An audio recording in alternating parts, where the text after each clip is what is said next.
Você pode abrir tua Bíblia comigo? No texto de Isaías 9. Já foi lido um versículo desse texto hoje pela manhã. E a gente vai ler o capítulo quase todo juntos aqui, para a gente falar um pouquinho sobre o verdadeiro Natal, o verdadeiro sentido do Natal, o que representa o Natal. Vamos aprender juntos da palavra do Senhor. Encontraram aí? Isaías 9, a partir do primeiro versículo. Posso ler? Diz assim a palavra do Senhor: Contudo, não haverá mais escuridão para os que estavam aflitos. No passado, ele humilhou a terra de Zebulon e de Naftali, mas no futuro honrará a Galileia dos gentios, o caminho do mar junto ao Jordão. O povo que caminhava em trevas viu uma grande luz. Sobre os que viviam na terra da sombra da morte, raiou uma luz. Fizeste crescer a nação e aumentaste a sua alegria. Eles se alegram diante de ti, como os que regozijam na colheita, como os que exultam quando dividem os bens tomados na batalha. Pois tu destruíste o jugo que os oprimia, a canga que estava sobre os seus ombros e a vara de castigo do seu opressor, como no dia da derrota de Midian. Versículo 5. Pois toda bota de guerreiro usada em combate e toda veste revolvida em sangue serão queimadas, como lenha no fogo. Porque um menino nos nasceu, um filho nos foi dado, e o governo está sobre os seus ombros. E ele será chamado Maravilhoso Conselheiro, Deus Poderoso, Pai Eterno, Príncipe da Paz. Ele estenderá o seu domínio e haverá paz sem fim sobre o trono de Davi e sobre o seu reino, estabelecido e mantido com justiça e retidão desde agora e para sempre. O zelo do Senhor dos Exércitos fará isso. Amém? Eu quero que vocês deixem abertos, antes de eu explicar o contexto do versículo para vocês, 3 lugares eu quero que vocês deixem aberto aí na sua Bíblia, se você conseguir. A gente já está aberto, tá? Isaías 9. A gente vai deixar, apesar que todo mundo está no aplicativo, do aplicativo a maioria das pessoas estão, e está aqui atrás também, ótimo. A gente vai refletir hoje, baseado em Isaías 9, 3 outros textos que complementam Isaías 9, que fazem ligação entre um texto e outro, para a gente conseguir entender o verdadeiro sentido do Natal, o verdadeiro Natal baseado nesse texto, ok? Então os textos serão Isaías 9, Romanos 14, 17 e Filipenses 2, de 5 a 11, ok? A gente vai colocando, o irmão vai colocando para nós lá, quem está com a Bíblia quiser abrir, quem está com o aplicativo vai usar. O importante é que a gente, como os bereanos faziam, a gente vai analisar o texto pelo texto. Amém? Irmãos, vamos lá. Para a gente conseguir entender, a gente normalmente lê o texto a partir, esse texto aqui, de Isaías 9, a partir do versículo 6, que é o trecho mais célebre do texto. Que fala, é uma profecia a respeito do nascimento, da vinda do Messias, da vinda de Jesus. Mas a gente precisa entender o que é que estava acontecendo, qual é o contexto desse texto e por que, em que situação Deus levanta o profeta Isaías para profetizar isso aqui. O profeta Isaías atuou, o ministério profético do profeta Isaías aconteceu no século 8 a.C. Se a gente for ler ali entre os capítulos 7 a 9 de Isaías, a gente vai entender que a Assíria, que era o grande poder, o grande império, era o poder mais forte daquela época, estava oprimindo o povo de Deus. A terra do sul, que é Judá, dentro de Israel, mas o reino do sul, em Israel, estava fazendo uma aliança com a Síria. E por causa dessa aliança, desse acordo, uma tentativa de paz que o reino de Judá, o sul de Israel estava fazendo com o povo assírio, Deus permite as consequências da desobediência do povo. E o norte já estava sendo oprimido. O norte já estava sendo dominado pelo Império Assírio. A terra do norte, a região norte de Israel, já estava sendo oprimida, destruída, completamente oprimida realmente pelo povo assírio. E eles estavam vivendo num contexto de escuridão espiritual, num contexto de escuridão política e num contexto de escuridão até mesmo psicológica. Imagina, nós estamos acostumados com o nosso dia a dia, com a nossa forma de fazer, com o nosso tipo de culto, com a maneira como nós servimos a Deus. Aí chega um povo aqui completamente diferente e começa a dizer: vocês não mais servem ao Deus de vocês. Agora vocês vão servir o nosso Deus. Agora vocês vão agir do jeito que o nosso povo acha que vocês têm que agir. Vocês vão prestar culto do jeito que a gente acha que vocês têm que prestar culto. Vocês vão viver a vida de vocês do nosso jeito. Nós mandamos em vocês. Entende? Se a gente fizer um recorte rápido e a gente for comparar a situação do povo de Israel sendo oprimido pelo Império Assírio, a gente vai começar a olhar para a nossa situação atual e ver tudo que o mundo está vivendo. Tudo que era certo, tudo que era princípio, tudo que era correto, de acordo com aquilo que nós queremos na palavra de Deus, o mundo está tentando distorcer. O mundo está tentando oprimir. Aquilo que era princípio, aquilo que é correto, aquilo que nós aprendemos como verdade, hoje em dia, o que está acontecendo, a nova forma de pensar o mundo é a relativização da verdade. Não existe mais verdade. A verdade depende do que você pensa. A verdade depende de como você vê o mundo. Só que quando não existe uma verdade, tudo que é pregado é mentira. Porque daí depende. Se eu disser que a camiseta dele é azul, do meu ponto de vista é azul. Ele vai falar que é branca, ele vai falar que é preta. Aí cada um tem a sua verdade. E se não existe uma verdade, nada mais é seguro. Era mais ou menos assim, além de toda a prisão política, a opressão política, que o povo de Israel estava vivendo. E nós também estamos vivendo dessa forma. A nossa vida está tentando ser confrontada constantemente com inúmeras possibilidades de verdade. E aí a gente acaba ficando confuso no meio de um mundo opressor, no meio de um mundo que tenta destruir a verdade do evangelho, no meio de um mundo que tenta destruir aquilo que é princípio, no meio de um mundo que confronta. Se a gente for olhar, eu não estou falando aqui de um viés político de esquerda, direita, não é isso que eu estou falando, não quero entrar nesse mérito. O que eu estou dizendo é, a maneira como a gente vive no Brasil hoje é incerto. Um dia a gente está na liderança de um dia a gente está na liderança de outro, um dia pode uma coisa, no outro dia pode outra, num dia a gente caminha de uma forma, quase derrubar. No outro dia a gente vive de outra forma. A gente vive uma situação de completo desespero e de completo senso de perdição. O povo de Israel estava vivendo assim. Nesse contexto, o profeta Isaías é levantado por Deus para dizer: virá alguém, virá um Messias. A mensagem do profeta Isaías é uma mensagem de esperança. É uma mensagem para dizer, olha, vai nascer um menino. E o governo está sobre os seus ombros. O governo não estará mais sobre o Império Assírio. O governo não estará mais sobre o mundo que nós vivemos hoje. O governo não está mais sobre os ombros de um homem. O governo estará sobre os ombros desse homem, desse menino que vai nascer. E esse menino vai trazer esperança. Esse menino vai trazer mudança. Esse menino vai trazer uma perspectiva. Esse menino anunciará um reino que não é o nosso. Um reino que não está pautado na visão desse mundo, mas está pautado no reino que é eterno, no reino que é de Deus.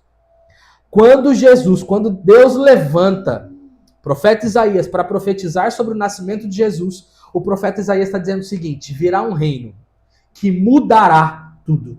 A opressão que vivemos, a desesperança que nós vivemos, a falta de perspectiva. Irmãos, vamos falar a verdade? Tem situações na nossa vida, tem situações no nosso dia a dia, na nossa família, situações financeiras, situações emocionais, que assim como o povo de Israel, a gente olha e a gente se sente sem esperança.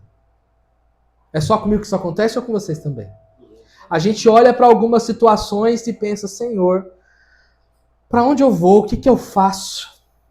Qual é o caminho que eu devo trilhar? Eu imagino o povo de Israel dessa forma. Alguns desobedientes e outros vivendo o fruto da desobediência. E às vezes a gente vive algumas consequências baseadas naquilo que nós plantamos errado e colhemos coisas negativas. O povo de Israel estava perdido, como muitas vezes nós nos sentimos perdidos. Nós nos sentimos sem esperança. Deus levanta o profeta Isaías aqui no capítulo 9 para dizer: um menino vai nascer. Um filho nos será dado. O versículo 6. E o governo estará sobre os seus ombros, e ele será chamado Maravilhoso Conselheiro, Deus Poderoso, Pai Eterno e Príncipe da Paz. Ele estenderá o seu domínio e haverá paz sem fim sobre o trono de Davi e sobre o seu reino, estabelecido com justiça e retidão, desde agora e para sempre. O zelo do Senhor dos Exércitos fará isso.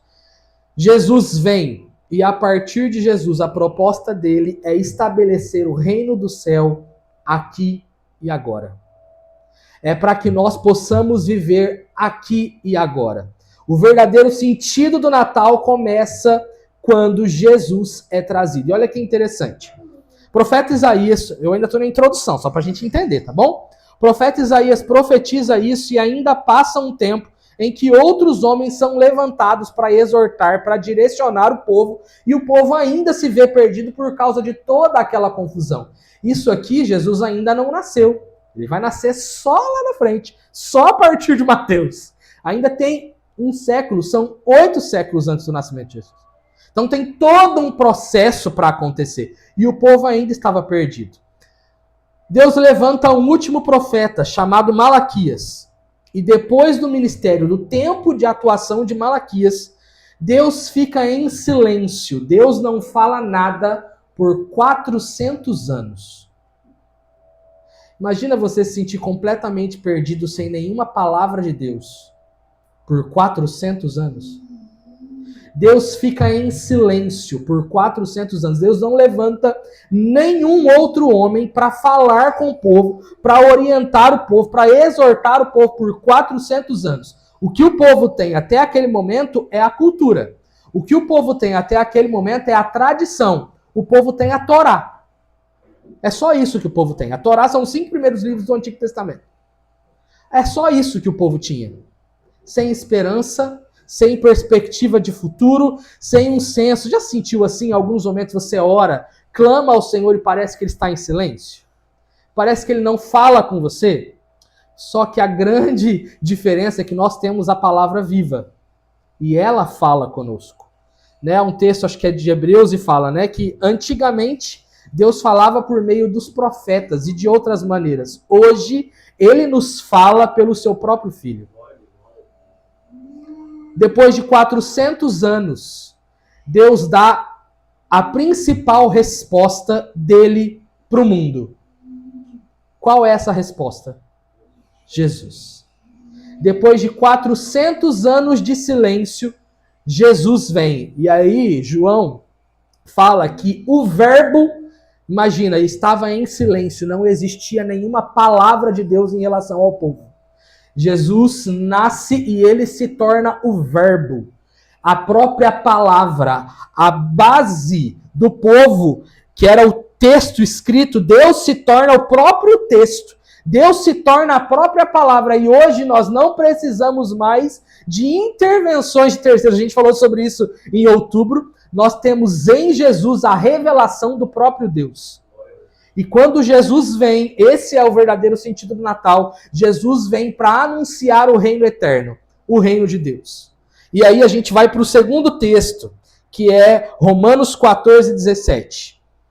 Romanos 14, 17. O texto diz: o reino de Deus não é comida nem bebida, mas justiça, paz e alegria no Espírito. Hoje nós estamos aqui para entender que o primeiro, nós vamos falar 3. O primeiro sentido do Natal em Jesus é o nascimento da justiça de Deus. O texto fala o seguinte: Isaías declarou: um menino nos nasceu, o seu nome será Príncipe da Paz. Versículo 6. E afirma que ele, Jesus, governará com justiça e retidão desde agora e para sempre. Irmãos, Jesus não age com justiça. Jesus não ensina justiça. Ele é a justiça. O verdadeiro sentido do Natal, um dos princípios do sentido do Natal, é a anunciação do reino de Deus que traz justiça sobre aquilo que é injusto na tua vida, que traz justiça sobre a opressão do mundo sobre a tua vida, que traz justiça sobre o homem que tenta distorcer os princípios do ensino de Cristo sobre nós. Ele é a justiça. Aquela causa que você tem orado e vendo que talvez o mundo está ganhando. A gente fala muito sobre isso lá em casa. Tem dias que a gente olha para as situações e pensa, eu estou vivendo isso, irmãos. Eu olho para as situações e penso, Senhor, não é justo. Senhor, nós estamos lutando, nós estamos buscando, nós estamos tentando, nós estamos tentando fazer aquilo que é segundo a tua vontade e parece que nós estamos errados, parece que nós estamos perdendo. Lá no Salmo 72, Asaf ora. No momento de desespero, Asaf ora o seguinte: o Senhor é bom para com todo Israel.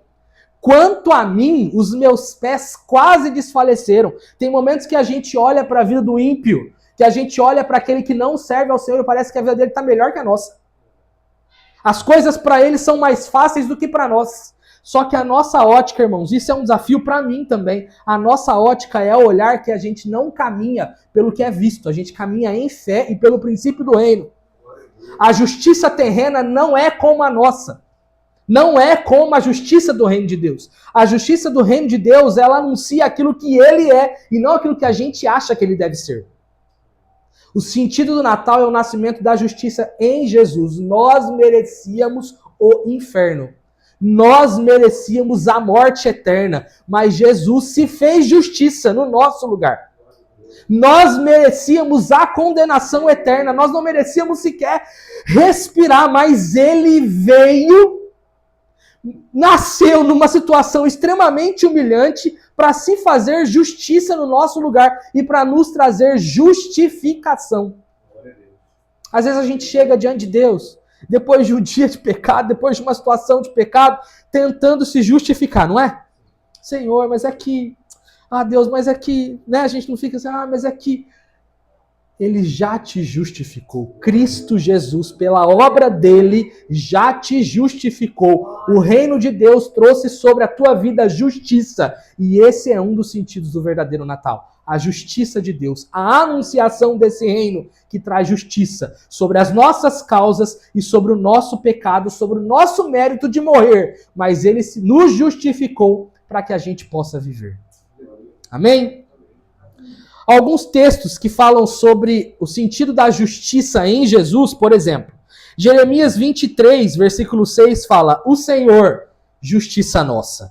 1 Coríntios 1:30 fala, Cristo Jesus se tornou para nós justiça. Romanos 3:22 fala, justiça de Deus mediante a fé em Cristo Jesus. A justificação pela graça é a anunciação do reino de Deus, destronando todos os outros reinos, e ele reina absoluto sobre todos. Não tenha medo. Não existe nenhum outro rei. Não existe nenhum outro senhor. Ele é o rei dos reis. Ele é o senhor dos senhores. Ele pode, nós até podemos parecer, e eu estou lutando com isso, irmão. Sou muito honesto. Eu não estou aqui falando que eu domino isso muito bem. Tem dias que eu me pego pensando, Senhor, parece que eu estou perdendo tudo. Nós vivíamos, explicando para vocês, tem problema nenhum de falar disso. Explicando vocês, nós vivíamos um ministério pastoral maravilhoso em Londrina. E um povo que não tinha o princípio do reino de Deus, assumiu a liderança da igreja. E nessa liderança, destruiu tudo que era princípio. E a gente olha hoje, e nós viemos para cá obedecendo a Deus. A nossa vontade era ficar lá cuidando da igreja. nós olhamos para isso e falamos, Senhor, não é justo. O Senhor devia ter passado uma rasteira no fulano.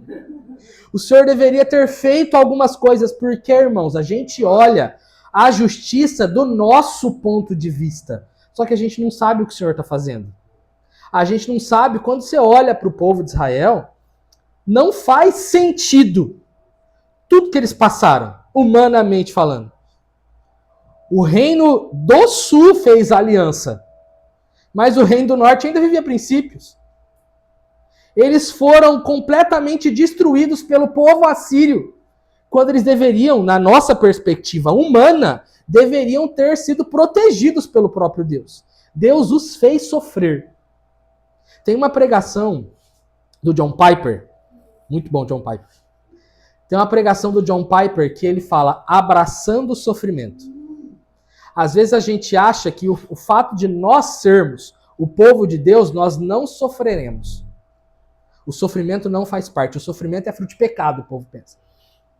O sofrimento muitas vezes é o trabalhar de Deus na nossa vida, para que Ele possa agir com justiça sobre nós e sobre aquela causa, o reino de Deus, que é o sentido do Natal, que é trazer o próprio Cristo, que é o rei desse reino, para trazer justiça sobre a tua vida e sobre as tuas causas. Amém? Olha o que Lutero, a gente falou sobre Lutero lá em outubro. Olha o que Lutero fala sobre esse texto. Este é o doce intercâmbio. Cristo toma o nosso pecado e nos dá a sua justiça. Nós deveríamos morrer fruto do pecado. Ele, o Cristo, veio para trazer justiça. Ele toma o pecado que é nosso, leva sobre os seus ombros e nos traz justiça. Nós não merecíamos, mas Ele é o justo juiz que traz justiça sobre a nossa vida. Amém? Segundo sentido, a segunda base do verdadeiro Natal é o nascimento da paz. Isaías 9 também, versículo 6, diz que Jesus é o príncipe da paz. Na visão do mundo, irmãos, a paz depende das situações da vida. Na visão desse século, na visão do nosso dia a dia, a paz depende das ocasiões. Eu tenho dinheiro, tenho paz. Tenho trabalho, eu tenho paz. As coisas estão caminhando bem, eu tenho paz. Tudo está acontecendo do jeito que eu programei, irmãos. Eu sou extremamente controlador com as minhas coisas. Eu sou o cara chato das planilhas. Eu adoro a planilha. Eu adoro organizar as contas bonitinho. Me dá uma satisfação quando eu vejo. Olha como eu sou metódico. Eu tenho a planilha das contas a pagar. Eu sou autônomo, né? Então eu não tenho um salário fixo. Então, ganho meu salário e vou pagando as continhas de pouquinho em pouquinho todo mês. Me dá uma paz quando eu vejo a planilha é preta. Quando eu pago uma conta, eu mudo a cor para vermelha. Olha como eu sou organizado. No bom e no mau sentido. Quando eu mudo a cor e eu vejo tudo vermelhinho, me dá um... Ai... Você é assim também? Não dá uma paz quando você vê as contas pagas? E que bom, irmãos. Que bom que o nosso Deus é um Deus provedor. E Ele nos dá a condição de cumprir com as nossas obrigações, com os nossos deveres. Mas a paz do reino de Deus, ela não depende das ocasiões. O texto fala que Jesus nos dará a paz que o mundo não pode dar. O mundo vai dar uma paz se as coisas estiverem bem. Aí você fica em paz. O mundo vai dar a paz se as coisas caminharem do jeito que a gente acha que tem que caminhar. A paz do reino de Deus, a Milena tem isso tatuado. Filipenses 4:7. A paz que excede todo o entendimento guardará a vossa mente e o vosso coração em Cristo Jesus. A paz de Deus não é a paz das ocasiões. A paz de Deus é a shalom. É a paz que ultrapassa o entendimento, que ultrapassa a razão. Ele é o príncipe da paz. O sentido do Natal é o nascimento da paz, que é o próprio Jesus, o príncipe da paz. O que é que está tirando a sua paz? O que é que está fazendo você perder o sono? É a primeira coisa quando a gente está preocupado, uma das coisas que afeta é o sono, né? Eu gostaria de ser aquela pessoa que tem afetado o apetite, pelo menos eu emagrecer. Mas, quanto mais ansioso, mais preocupado, mais eu quero comer. Eu gostaria de ser o cara que perde... Acho tão chique. Ai, não consegui comer, tô preocupado. Eu falo que eu como até o prato se deixar. Mas em mim, a primeira coisa que é afetada quando eu perco a paz é o meu sono. E aí o texto, Davi falou isso. Em paz me deito e logo pego no sono, porque só o Senhor me faz repousar em segurança. Só tem isso quem tem a paz que excede todo entendimento. Quem é a paz que excede todo entendimento? Jesus. Ele nasceu. Esse é o sentido do Natal. O que tem tirado o seu sono? O que tem incomodado? O que tem tirado a sua paz? O próprio Jesus quer trazer a paz que excede todo entendimento sobre o teu coração. O texto, alguns textos que falam sobre a paz em Jesus. Romanos 5:1, justificados pela fé, temos paz com Deus. Às vezes, irmãos, a gente veio de uma cultura acreditando que a nossa salvação ela depende da gente. E isso tira a nossa paz. Então, a gente veio no culto de domingo, entregou tudo para Deus, levantou as mãos, prestou um culto, pediu perdão dos pecados. A gente vai embora. Se Jesus voltar agora, nós vamos direto. É um voo assim que não tem escala, vai direto. Aí, na segunda-feira, o marido tira a paz, a gente deixa a toalha em cima da cama. Aí você perde a paciência e fala as verdades. Aí já pensa, meu Deus do céu, perdi a salvação. E agora? E essa situação? Agora eu perdi a paciência com tal situação, agora eu estou vivendo tal situação. Isso vai tirando a nossa paz. Nós fomos justificados. O primeiro princípio, nós recebemos a justiça de Deus. Se nós somos justificados por Deus, não há nada mais que nos desabone. Ele se fez justiça no nosso lugar. Deixa isso trazer paz para o teu coração. Se você está seguro nas mãos de Deus, ninguém pode te tirar desse lugar. Nada, ninguém, o próprio Cristo, ninguém pode tirar as ovelhas das minhas mãos.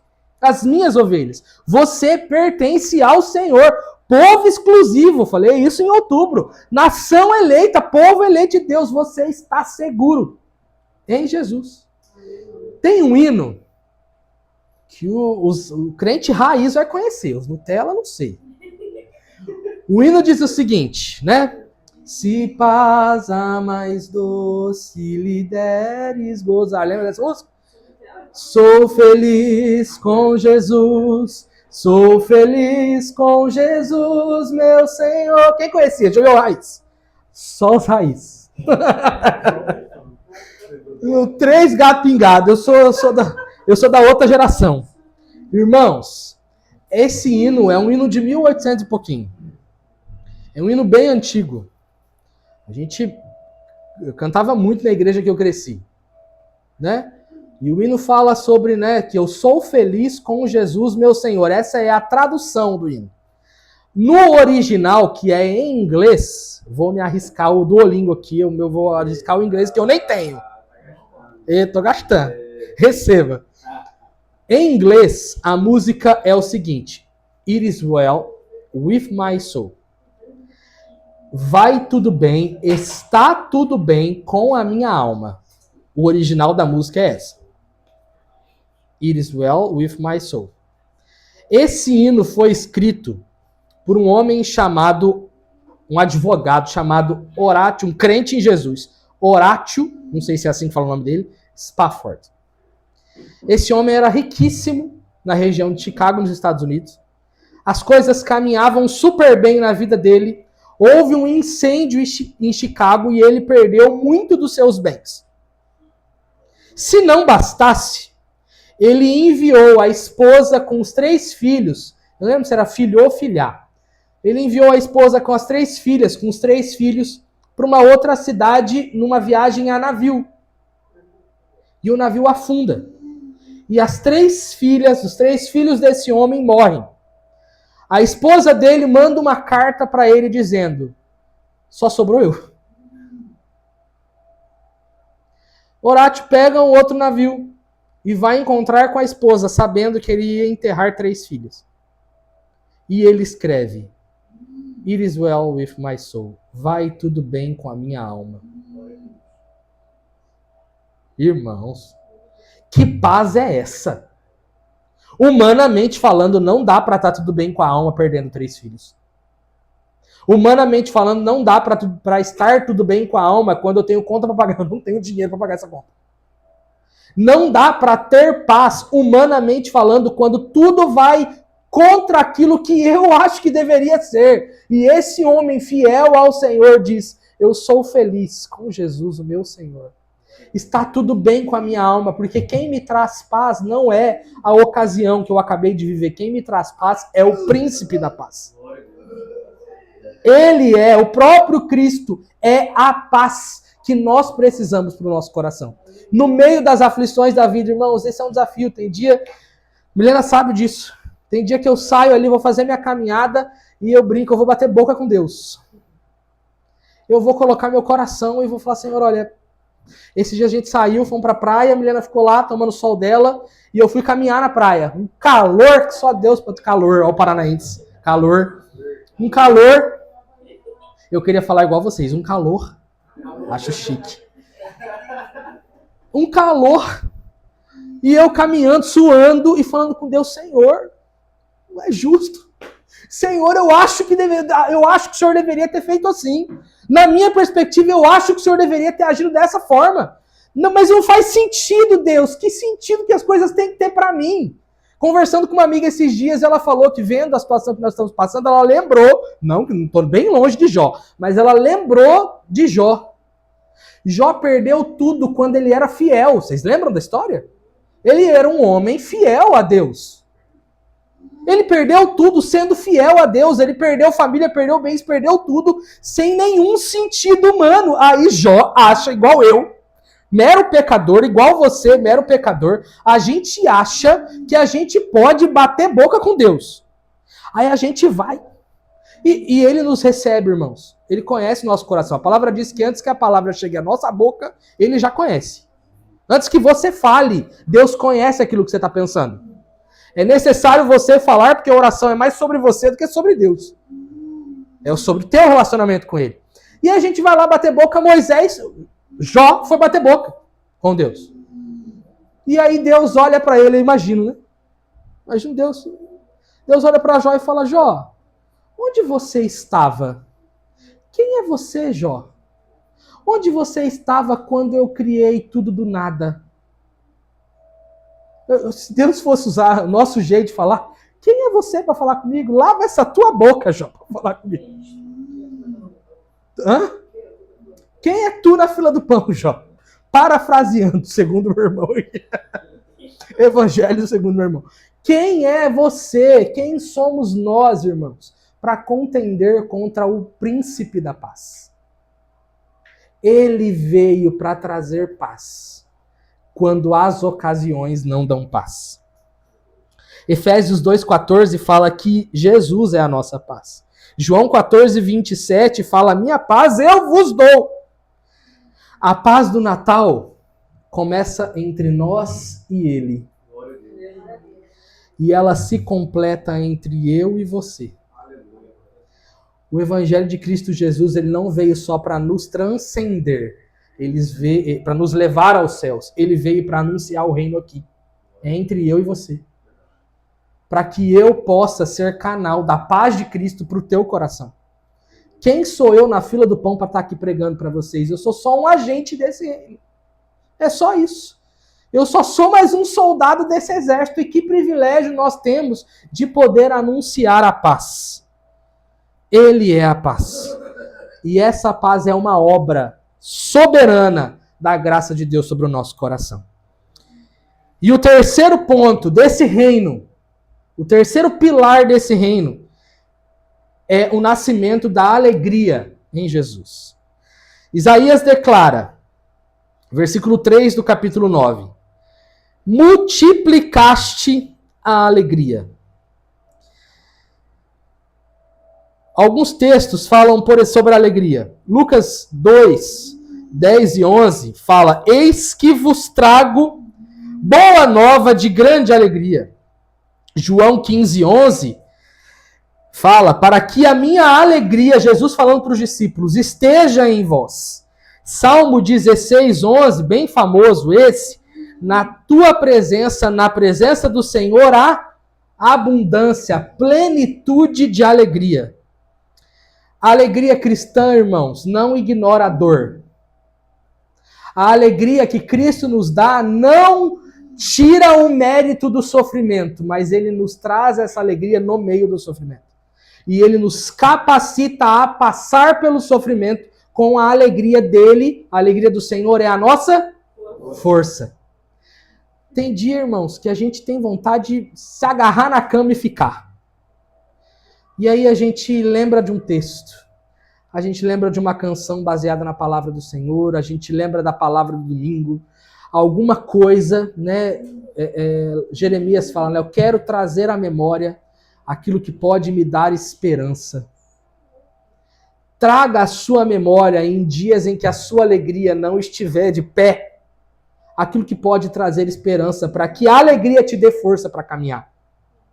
Para que o sentido do Natal, que é o próprio Cristo, ele é a alegria dos povos. Ele é aquele que pode manifestar o reino da alegria em nós. O sentido do Natal está em Jesus, em que nos trará justiça diante das injustiças da vida. Nos trará a paz no meio do caos. Nos trará alegria no meio de momentos de tristeza. Deus quer renovar em você a alegria. Quando Jesus entra na história, ele destrói a tristeza do povo de Israel que estava sendo oprimida. Ele traz para o povo de Israel esperança. Ele traz para nós perspectiva. Imagina, irmãos, se nós dependêssemos só desse mundo para viver. Se nós não tivéssemos a esperança do reino eterno de Deus para viver para sempre com Ele, se a gente acreditasse como muitos acreditam que acaba tudo aqui, morreu, acabou. Não, irmãos, essa alegria precisa ser cativada no nosso coração de que as coisas não terminam aqui, a nossa vida não termina aqui, a nossa vida está baseada no reino eterno que é o próprio Cristo. A Bíblia fala que Ele tabernaculou entre nós. Ele veio. E é o que é interessante, ele veio e ele está. Ele não foi embora. Carnalmente falando, ele foi assunto aos céus. Mas, espiritualmente falando, ele está em você. Ele habita em você. Ele escolheu morar em você. E se o reino dele mora dentro de você, ele te traz justiça, ele te traz paz e ele te traz alegria. O seu Natal não será mais vivido baseado nas perspectivas desse mundo. Será vivido no reino de Deus que está em você. Não tenho outra melhor notícia. Jesus, quando ele vem, quando ele volta da ressurreição, ele chega para os discípulos e diz isto. Eis que vos trago boas novas. De alegria. De alegria. É fácil? Não. Significa que você vai sair daqui agora, ó, melzinho na chupeta. Não, irmãos. Nós nos levantaremos. Olha o que João Calvino fala sobre essa alegria. A verdadeira alegria procede da consciência de que Deus está reconciliado conosco. A verdadeira alegria vai ultrapassar as situações. A verdadeira alegria é a sua certeza, a sua consciência de que Deus te ama a ponto de ter um relacionamento com você. Isso precisa te trazer alegria. E por fim, irmãos, encerrando. O que nós faremos agora diante disso? Porque o reino está em nós. A justiça, a paz e a alegria está em nós. E aí, às vezes, a gente ora, como eu preguei da outra vez que eu estive aqui, às vezes a gente ora muito, Senhor, vem o teu reino, né? Seja feita a tua vontade, Senhor, vem o teu reino, Senhor, traz o teu reino, Senhor, manifesta o teu reino. Aí parece que o reino é uma coisa meio sobrenatural, assim, que veio a nuvem branca e pairou sobre nós. Não, irmãos, o reino de Deus é justiça, paz e alegria em você e através de você. Então, a gente tem agora, eu até estou preparando um conteúdo sobre isso para o meu Instagram profissional. Se tem um período que tem confusão em família, é almoço de Natal e Ano Novo. Ó, testificou no coração do irmão. Fala mesmo, Giovana. Não é, irmãos? Na casa da minha família era assim. A minha mãe é a filha mais nova de 10 irmãos. Então eu tenho tios que moram lá no Paraná e eu tenho outros tios espalhados pelo Brasil. A cada 2 anos se reuniam os tios na casa da minha avó. Minha avó já faleceu há poucos meses. Se reunia lá pro churrasco de Natal e Ano Novo. Toda a roupa suja que não tinha sido lavada por telefone era naquele almoço. Não é assim, irmãos? É só na minha casa? Não é, né? É ali que a gente quer lavar roupa suja. E aí vira uma confusão, a gente briga, fica uns dias sem se falar. Às vezes o almoço de Natal já define se vai ter Ano Novo ou se não vai. Não é assim? Claro que eu estou dando um exemplo engraçado, mas eu quero dizer para você, deixa Deus manifestar o reino dele através da tua vida no almoço de Natal, com justiça, paz e alegria. Filipenses 2, versículo 5 nos diz o seguinte: tende em vós o mesmo sentimento que houve também em Cristo Jesus. Ele não ficou se achando por ser Deus, ele se humilhou, se fez servo e veio para morrer em morte, morte de cruz. Jesus fez um caminho de humilhação para ser justiça em nosso lugar. Ele poderia olhar para nós e falar: gente, a luta é de vocês, você que lute. Ele veio e a gente quer ir. Como Jesus se esvazie de você. Como Jesus se humilhe. Considere, o texto de Filipenses 2 fala, considere a necessidade do outro superior à sua. Seja servo do seu irmão. Sirva o seu irmão em amor. Anuncie, manifeste. O reino de Deus não é a nuvem que vai descer. Não é um mover profético que vai acontecer. O reino de Deus está em você. Nós somos embaixadores desse reino. Tem uma música do Renascer Praise que fala: somos tua igreja reunida aqui, embaixadores do teu reino, reino de amor. De um Cristo Rei dos Reis recebemos autoridade. Estamos acima de principados e de poder.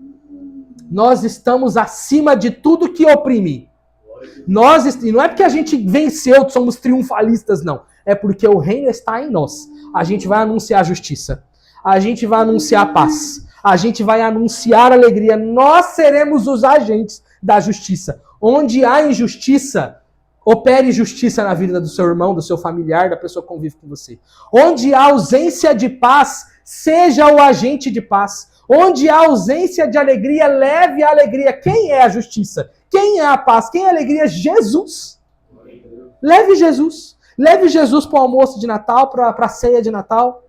Leve Jesus para o almoço agora. Seja um agente de Cristo em 2026 aqui na igreja. Às vezes, se tem uma área... Aqui não é assim. Não sei. O Cadinho nunca falou nada para mim, tá, irmão? Isso aqui é o que eu tô falando, tá? Pelo amor de Deus. Mas tem uma área na igreja que tem confusão fácil, é grupo de louvor. É muito artista junto, é muita gente sensível, é verdade. Não, aqui, eita glória a Deus. Se tem a área, às vezes a gente fica, irmãos, eu tô falando daquilo que eu vivi já, tá? Às vezes a gente fica disputando, às vezes a gente fica, não, o solo é meu, o negócio é meu, e aí vai fazer assim, vai fazer assado, e aí fulano, pastor, eu acho que o senhor tem que fazer tal coisa. Não, tem uma coisa lá na nossa igreja, olha isso, revelação. Tem uma coisa lá na nossa igreja, que quando você tem uma ideia, e você chega para a liderança para dar essa ideia, vamos trocar o microfone? A liderança olha para nós e fala assim: quem tem a visão tem o chamado. Ou seja, se Deus te mostrou uma necessidade na igreja, deixa Deus te usar para operar essa mudança. Pô, temos um evento tal, pastor, eu acho que a gente tem que fazer um ministério de guitarra. Deixa Deus te usar para fazer o ministério de guitarra. Deixa Deus te usar para anunciar o reino dele, irmão. Para manifestar quem ele é na vida da igreja. Para manifestar quem ele é na vida do povo da tua casa. Aquele marido, aquela esposa, aquele filho, aquele cunhado. Cunhado não é nem parente, né? Falando. como é difícil. Deixa Deus te usar para manifestar o reino dele. Deixa Deus te usar para fazer justiça no meio de um mundo injusto. Deixa Deus te usar para trazer alegria no meio de desespero. Deixa Deus te usar para trazer paz no mundo onde só tem briga. Deixa Deus te usar para anunciar o reino dele que traz o Natal. O verdadeiro sentido do Natal é o próprio Cristo.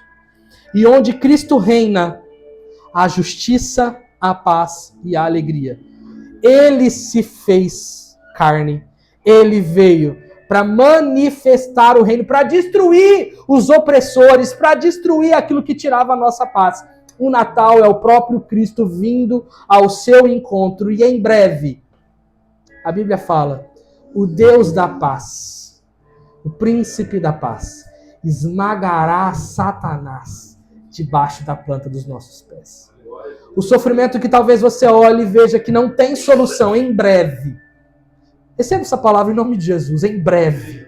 O príncipe da paz esmagará Satanás.